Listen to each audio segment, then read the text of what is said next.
Howdy everyone, and welcome to the Serial Geek TV YouTube channel. My name is James Eatock, and today I present to you 50 things about Mer-Man. So without any further ado, let us begin. Mer-Man once took control of the population and the entire city of Aquatica. Believe it or not, this is his colour scheme. However, due to film processing, he appears to be more blue than green in many of his appearances, though certain pieces of promotional artwork show his true colours. He makes a total of 17 appearances in the series, which is surprisingly low, though more than Triclops. Poor Triclops.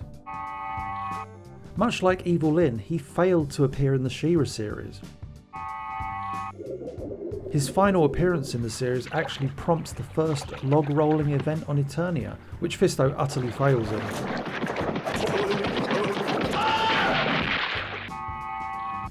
Mark Taylor's original illustration for Mer-Man was by far the most detailed of his Masters of the Universe character designs. An unused piece of stock animation was to see Mer-Man raise his fists to the sky and shake them, based on the existing stock sequence of Skeletor. I think that would have been fun to see. In the Masters of the Universe books published by Ladybird in the UK, Mer-Man ruled over the Sea People. Odd looking fellows, aren't they? He-Man broke Mer-Man's favourite sword. I mean, look at his face. Note, it probably wasn't his favourite sword. Every once in a while he sports little fangs during pieces of dialogue. Mer-Man's role in the history of Eternia cannot be understated. It was his actions that led to the sorceress giving Teela to Man-at-Arms, as she felt that her child would be in constant danger.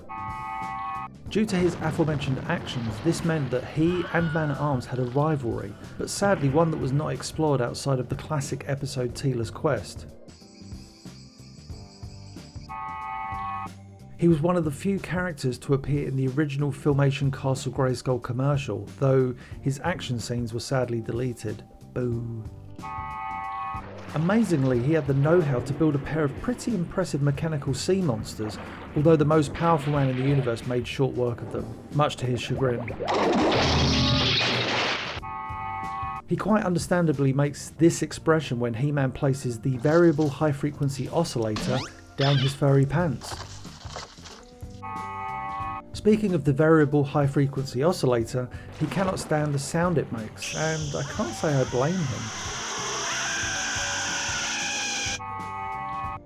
His initial Filmation character sketch was pretty much his final character design. He attempts to defuse a situation with Battle Cat in the underwater city of Aquatica in the most comical of ways. Base Kitty! This is the face he makes when threatened by Beastman. And this is the face he makes when Skeletor catches Beastman mocking the Lord of Destruction. Although he attacks the Widget's fortress in order to obtain Korodite in episode 12, by episode 91 he's forgotten where the Widgets store their Korodite. Oh, Mer-Man. Just tell me where it is, and I'll help myself. It's hidden in the fort, and I'll never tell where. Of course, the fort! He likes to keep his female prisoners inside glass containers. Nothing odd about that, right? He has impressive, rather terrifying razor-sharp teeth which can effortlessly bite through heavy-duty ropes. In a line of dialogue thankfully removed from the episode Prince Adam No More, Beastman refers to Mer-Man as Merm. Interestingly, in some pieces of early artwork, such as the Man-E Faces card back by Errol McCarthy, we see Mer-Man sporting a red face. Infamously, in the Leech mini-comic, Mer-Man has a truly fascinating and bizarre look, and sports a beard too.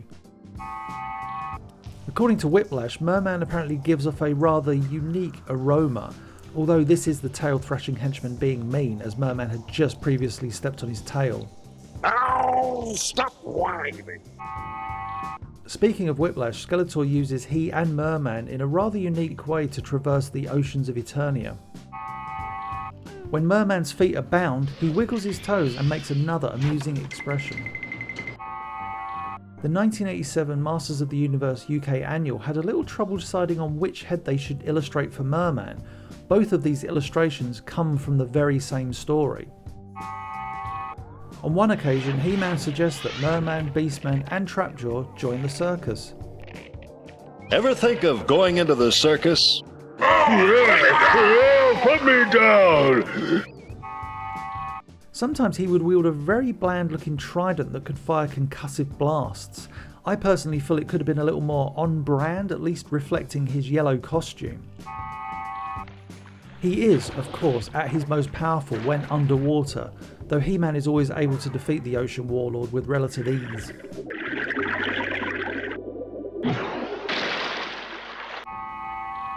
The Filmation Classics figure of Mer-Man, produced by Super 7 and sculpted by the Four Horsemen, is fantastic. He was once caught like a fish by the elderly fisherman Jacob, to which Teela reminded him, "You are a fish." His fishmen sadly only appear once, unless you count this cameo. We don't. Even sadder, his little attack fish, which seem to be miniature versions of him, only ever appear once. He was voiced by Alan Oppenheimer, who would reuse the voice for the Autobot Sea Spray in the Transformers cartoon.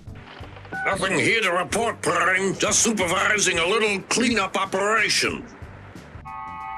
On occasion, he has a tendency to leave seaweed, though none is ever visible on his person. Mer-Man's seaweed actually betrays him when Evilseed makes his presence felt on Eternia. He has a bit of a physical problem when revisiting dry land. Ouch. He is incredibly expressive in the Season 2 episode The Games, with director Rich Trueblood letting the animators go crazy with him. When confronting He-Man, the outcome is usually the same.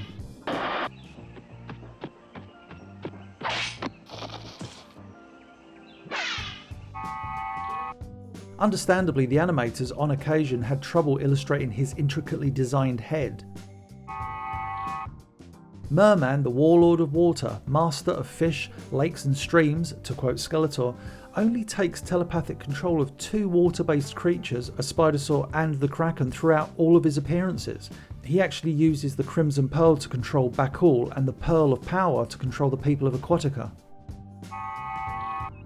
In numerous early descriptions, it is stated that Mer-Man can literally control the oceans of Eternia. Sadly, he only ever employs this tactic twice in the series. Mer-Man and Trapjaw do not get on, even though they spent time together chained to Skeletor's view screen. Miraculously, he survives this fall. And this one.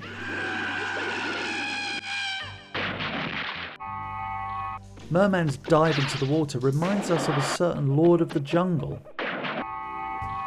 And finally, he makes by far the most overly dramatic entrance and delivery of dialogue in the entire series, with this appearance in the Season 2 episode Jacob and the Widgets. Excuse me, but who's that? Mer-Man!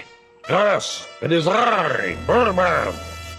And that's it for this video. Thank you for watching. Please be sure to like, comment, share and subscribe.